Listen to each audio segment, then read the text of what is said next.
त कहे छी को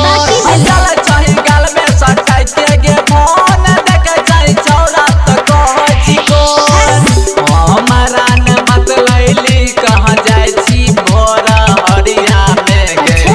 हमारा न मत लैली कहां जाय छी भोर हरिया में गे सुन बतावे छियो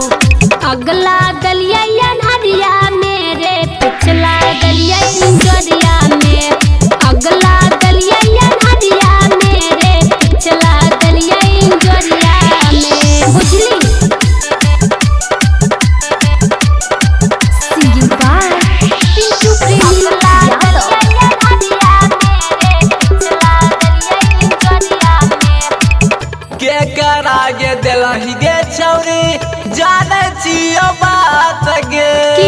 मांगे छियो जब हम छौरी दाई चकिए डाट गे का बैठ दियो तोरा मतलब की छौ छौरा अपन जवानी लुटाबै छिया तोरा देबो नै रे छौरा यार से होटे चुसाबै छिया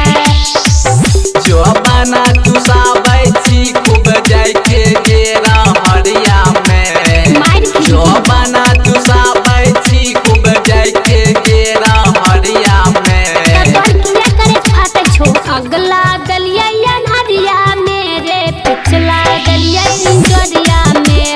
अगला गलिया हरिया मेरे पिछला गलिया इंजरिया में